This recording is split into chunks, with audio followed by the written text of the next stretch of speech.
All right, so let's dive into one of the most famous phrases in the entire world. I mean, you've probably seen it carved into university buildings, quoted by world leaders. It's everywhere.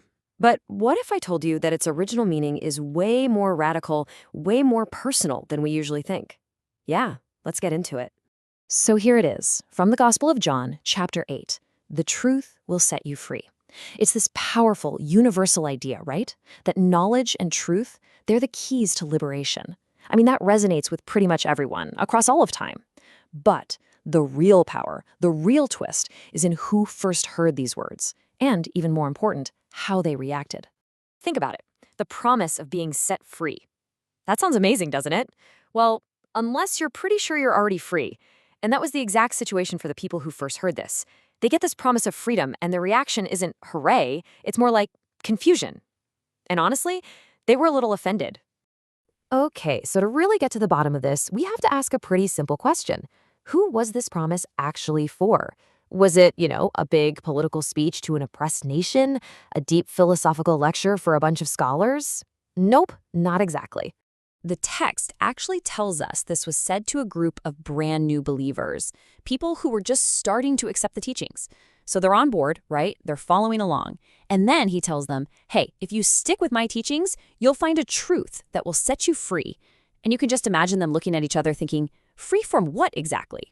And to understand why they were so confused, you really have to get inside their heads, inside their worldview.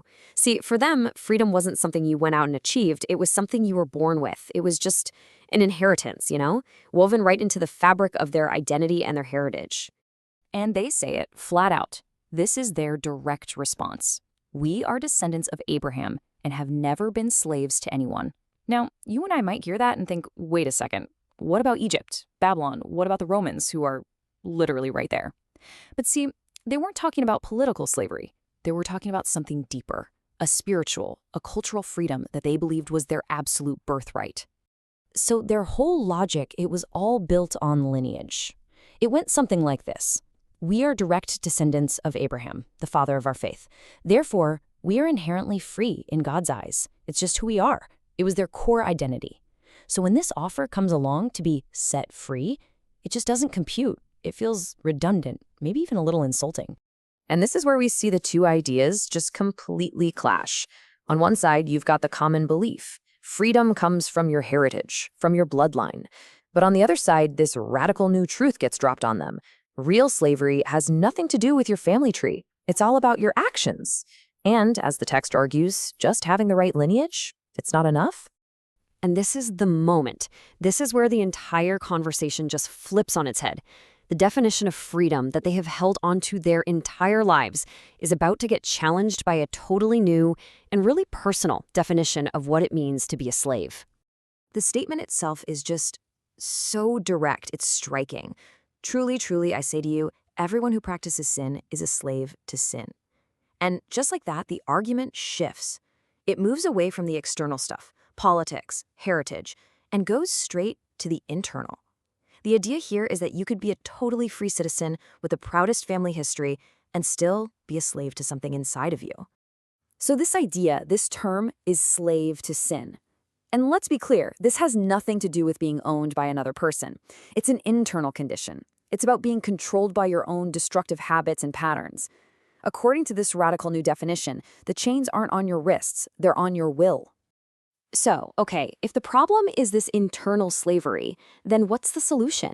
I mean, how do you break out of a prison that's inside your own head? Well, the text doesn't just leave us hanging. It offers a really powerful and actually pretty simple analogy to explain it. So the analogy starts with a simple truth about how households worked back then. In those days, a slave's position in the family was, well, it was shaky. They served the family, sure, but they weren't really part of it. Their place was temporary, uncertain. But a son is different. A son has a permanent place. His sense of belonging isn't based on how well he performs or if the head of the house is in a good mood. It's based on who he is. He belongs there forever. That's the key difference, right? Permanence, security. And here it is, the punchline of the whole analogy. The freedom that's being offered here isn't just like a pardon. It's more like an adoption. It's a total change in status, from being a temporary slave with no real place to becoming a permanent son who absolutely belongs. That, the text says, is what it means to be free indeed. So what the text is really doing here is setting up two totally different paths to identity. You've got path number one, lineage, your family tree, but that's compared to the temporary insecure status of a slave. Then you have path number two, a direct relationship, and that is presented as the permanent, secure freedom of a son. But you know what? The argument doesn't even stop there. It pushes things one step further.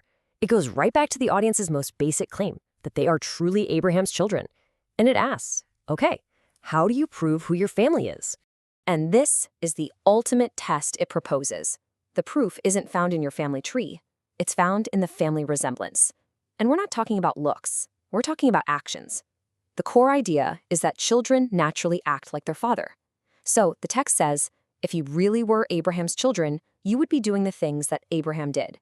When you lay it out, the contrast is just so stark.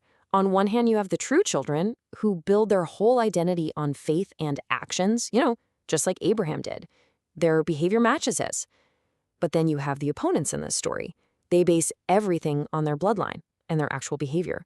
Rejecting the message, well, it shows that their true allegiance is to something or someone else. And all of this brings us right back to the core message. In its original context, the truth will set you free is this incredibly profound statement about identity. It argues that true freedom isn't some inheritance you just get when you're born. No, it's a liberation you find by making a choice about who you're going to follow and whose actions you are going to imitate. So, in the end, this ancient text forces a pretty tough question back on us. If we strip away everything we say about ourselves, our heritage, our beliefs, our identity, and if our actions are the real test, who do our actions say we really are? That right there is the truth this phrase is really asking us all to confront. Thanks for tuning in.